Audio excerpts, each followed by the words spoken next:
इस वक्त की दोस्तों तमाम बेहद बड़ी खबरें, मुख्य समाचार आप लोगों के लिए लेकर के आए हैं, जहां पर दोस्तों एक एक करके चलेंगे। तमाम बेहद बड़ी खबरें, मुख्य समाचार आप तक आगे इसी वीडियो के माध्यम से पहुंचाएंगे, इसलिए लगातार हमारे साथ आगे इसी वीडियो में बने रहिएगा दोस्तों। तो वहीं दोस्तों खबरों की तरफ बढ़ने से पहले अगर आप लोग भी इंडिया गठबंधन के समर्थन में खड़े हैं और राहुल गांधी के समर्थन में खड़े हैं तो अभी इस वीडियो को लाइक कीजिएगा दोस्तों, और कमेंट बॉक्स में कमेंट कीजिएगा #वी सपोर्ट इंडिया। दरअसल दोस्तों पहली बड़ी खबर की तरफ बढ़ते हैं।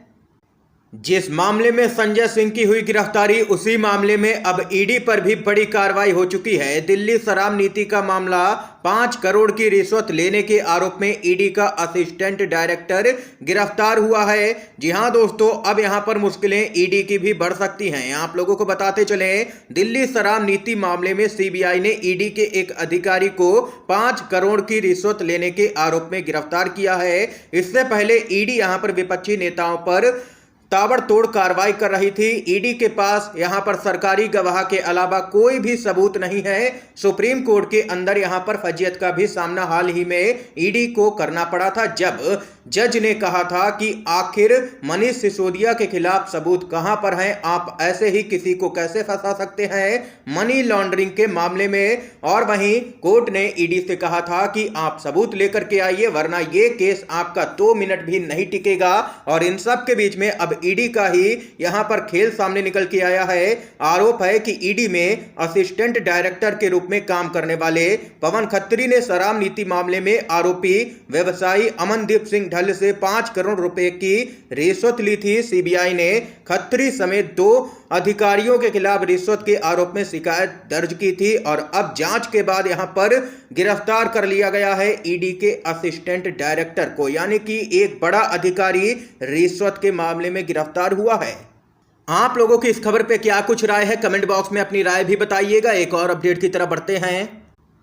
राजस्थान की कांग्रेस सरकार ने यहां पर खेल दिया है एक और बड़ा मास्टर स्ट्रोक। जी हां दोस्तों, भाजपा की मुश्किलें बढ़ा दी हैं कांग्रेस की राजस्थान सरकार ने। बताते चले, राजस्थान में जातिगत सर्वे करवाएगी सरकार, आदेश यहां पर तत्काल प्रभाव से जारी किया गया है। खबर आप लोगों को दोस्तों बताते चले, राजस्थान में जाति आधारित सर्वे होगा।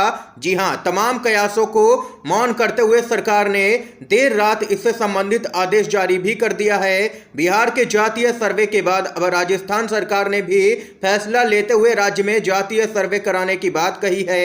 इससे संबंधित जानकारी सामने आ रही है कि सामाजिक न्याय व अधिकारिता विभाग की ओर से राज्य मंत्रिमंडल के निर्णय की अनुपालन में आदेश यहां पर जारी कर दिया गया है, जिसमें कहा गया है कि राज्य सरकार अपने ही संसाधनों से जाति आधारित सर्वेक्षण कराएगी, जो कि भाजपा के लिए मुश्किलें खड़ी कर सकता है विधानसभा के चुनाव से पहले। इसके साथ ही दोस्तों एक और बड़ी खबर की तरफ बढ़ते हैं। उपराष्ट्रपति जगदीप धनखड़ और राजस्थान के मुख्यमंत्री अशोक गहलोत की जुबानी जंग तेज हो गई है। धनखड़ बोले, कोई कुछ भी कहे मैं आता रहूंगा राजस्थान। जी हां दोस्तों, यहां पर खबर बताते चले क्या है पूरा मामला।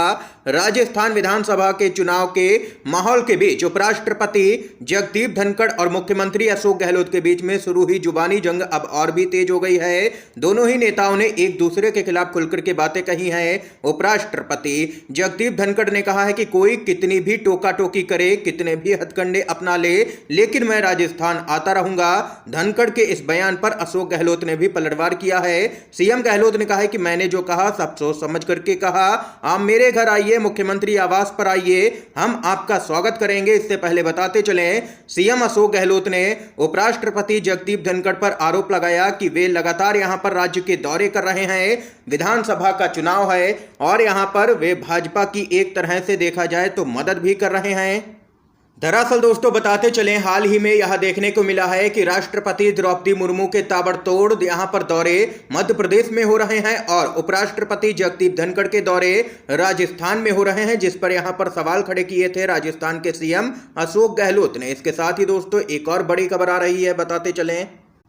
सुप्रीम कोर्ट अब ले सकता है केंद्र सरकार पर बड़ा एक्शन। कॉलेजियम के सुझाए नामों पर मंजूरी देने में देरी के आरोप वाली याचिकाओं पर सुनवाई 9 अक्टूबर को। इससे पहले सुनवाई पर सुप्रीम कोर्ट ने केंद्र की मोदी सरकार को जमकर के लताड़ लगाई थी। जी हां दोस्तों, बताते चले यहां पर न्यायाधीशों की नियुक्तियों को लेकर के कार्यपालिका और न्यायपालिका के बीच एक बार फिर से टकराव की स्थिति पैदा हो सकती है। सुप्रीम कोर्ट ने इससे पहले सवाल किया कि केंद्र ने अभी तक उच्च न्यायालयों की सिफारिशें कॉलेजियम को क्यों नहीं भेजी हैं। और वहीं बताते चले आप लोगों को, नामों को मंजूरी देने में केंद्र सरकार द्वारा देरी का आरोप लगाने वाली याचिकाओं पर सुनवाई करते हुए सुप्रीम कोर्ट ने कहा था कि वह पूरे मामले पर बारीकी से निगरानी यहां पर कर रही है। और वहीं बताते चले यहां पर आप लोगों को, उच्च न्यायालय के 80 नाम 10 महीने की अवधि से लंबित हैं। और वहीं अब इस पूरे मामले की सुनवाई 9 अक्टूबर को होगी। सख्त टिप्पणी में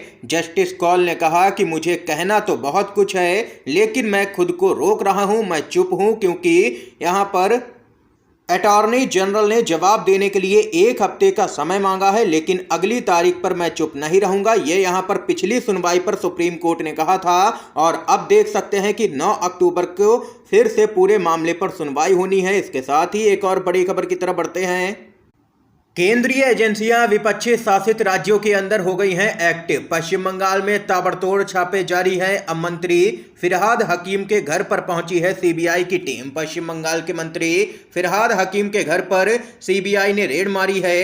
अब सवाल उठ रहे हैं कि क्या इस बार ममता बनर्जी के मंत्री जांच एजेंसी की रडार पर आ गए हैं। जी हां दोस्तों, इससे पहले ईडी ने मंत्री रतिन घोष के यहां पर छापेमारी की थी। जी हां दोस्तों, आप लोगों को बताते चलें, सूत्रों के मुताबिक फिरहाद हकीम घर के अंदर है। बताया जा रहा है कि केंद्रीय जांच एजेंसी के कुछ सदस्य घर में घुस गए हैं। केंद्रीय बलों ने यहां पर फिरहाद हकीम, जो कि मंत्री हैं ममता सरकार में, उनके घर को पूरी तरह से घेरा हुआ है।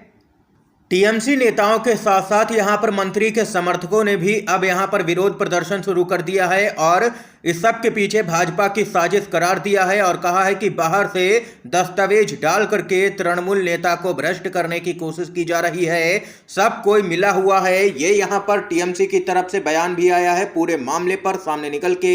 तो वहीं एक और बड़ी खबर बताते चलें, बिहार के सीएम नीतीश कुमार से मिले हैं लालू यादव। विधानसभा के शीतकालीन सत्र में होंगे आर्थिक सर्वे पर बड़े फैसले। जी हां दोस्तों, जाति आधारित गणना के बाद विधानमंडल के शीतकालीन सत्र में आर्थिक सर्वे की रिपोर्ट आएगी। इसके आधार पर कई बड़े फैसले लिए जाएंगे। ये निर्णय बिहार के सभी वर्गों के लिए लाभकारी होंगे, सीएम नीतीश कुमार ने।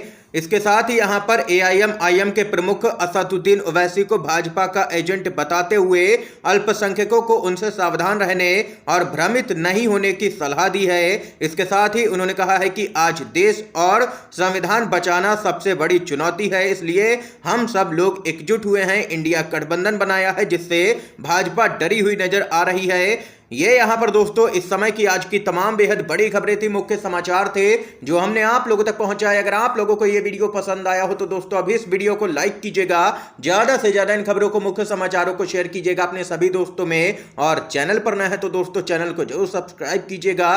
वीडियो देखने के लिए आप सभी का बहुत बहुत धन्यवाद। जय हिंद, जय भारत।